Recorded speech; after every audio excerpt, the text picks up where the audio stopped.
yooyu lañ leen di wax dans ce dossier de Dubaï jël seeni kayit ñiy joxe 800 000 ñiy fay 1 million rabatteurs yi dajale leen yóbbu leen waaye dès l'instant que présenté nañ leen à leur employeur ba ñu encaissé seen commission des deux côtés ba seen poste fees dell ñu disparaître dans la nature ñooñu ñoo mat a rëbb. Alors léegi nag de tous les témoignages que nous avons tous entendus dans les réseaux sociaux te amul témoignage bu gën a crédible bu dul ay victimes qui ne se connaissent pas et qui disent la même chose li wolof di wax naan ku ñëpp tuuf li nga tooy kon am na lu xew ñoom ñëpp daal reconnaître nañu ne ba ñu ne cëpp Dubaï ki leen intercepté au nom de leur futur employeur acte ba mu njëkk a posé mooy retirer sa passeport c'est suspect xanaa kii la nga ko nar a liggéey loolu du jàmm jël sa passeport denc ko. Alors de plusieurs témoignages gis nañu ne ba ñu eggee seen patron pervers sans tourner longtemps autour du pot kii dafa naan def ko ne soxlaawuma la mbindaa nag soxlaawuma la jardinage et cetera dama am samay groupe de copains mooy ñii toog parce que ba ndaw si ne jamet ci salle bi loolu dafa fekk voilà pour que daal ñun dañuy baaxoo di def partouze mooy des accouplements en groupe ndaw sa nee na egsi naa ba noppi je ne pouvais plus reculer te ñu ngi ma tegal en liquide une somme de $10 000 muy 5 millions gars yi tëddee ko en groupe nee na j'ai saigné de partout presque xaw naa xëm yeneen témoignage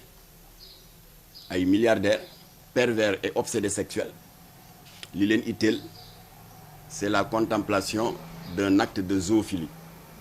ne ko man day dama am benn berger allemand mooy punkalum xaj yooyu léegi dama bëgg daal di ko seetaan muy bëgg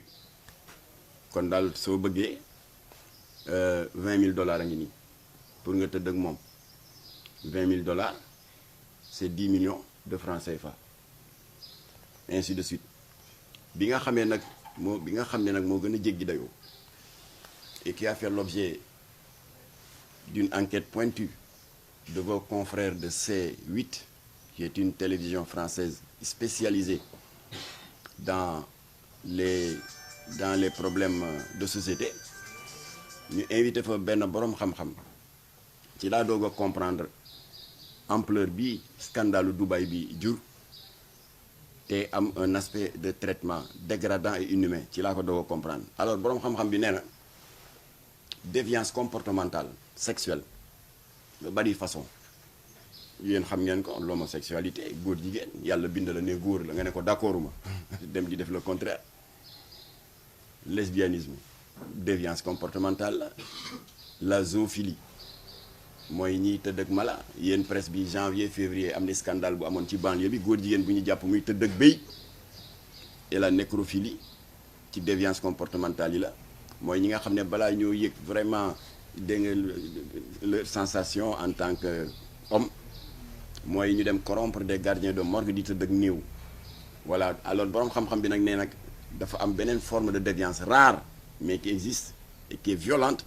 moom la ñuy tuddee la scatophilie booy jógee ngeen dugg ci seen dictionnaire xool ko ñu ne ko luy loolu mu ne mooy déviance comportementale sexuelle la boo xam ne c'est caractérisé par une attirance vers les matières fécales c'est-à-dire vers les excréments nee na kon li xew Dubaï c'est à l'actif de pervers sexuels qui ont la particularité d'être des scatophiles affaire u cabinet moo leen intéressé alors léegi ndaw si ne ba ñu ma joxee billet li ma jëkkee am soupçon mooy billet première classe la qui coûte plus d'1 million te nee na man je suis qu'une jeune fille góorgóorlu naa ba am sama bac anglais te dégg naa foofu dañ ko fa soxla te rabatteur bi ma démarché loolu la ma doon wax waaye première surprise mooy billet première classe mu ne deuxième surprise ba ma eggee benn ngandam Cadillac yi homme d'affaires yi milliardaires yi yor ñu ne mu ne moo ma jël si ak chauffeur yóbbu ma ci hôtel de luxe yi gën a luxe ca Dubaï chauffeur bi nag yëkkati benn carte de crédit nekki patron bi sa rendez-vous ak moom suba la mais en attendant jox na la benn carte de crédit parce que y a de grands magasins de luxe kenn du fay en liquide foofu pas tous les magasins mais certains magasins de luxe da ngay fay par carte de crédit mu ne ko carte de crédit baa ngi nii tey sa bésu shopping la parce que sa rendez-vous ak sa patron suba la waaye nag ne vous inquiétez pas c'est un shopping illimité c'est-à-dire buy naan non li ma jël cher na mu ne jëlal lu la neex ndaw si comme que day commerce day baana aussi jël ay sac en cuir dem ci magasin prêt-à-porter yi jël les plus grandes marques de vêtements sol maalu oto bi ak ci ginnaaw ba mu fees ba amatul fu mu def ay yére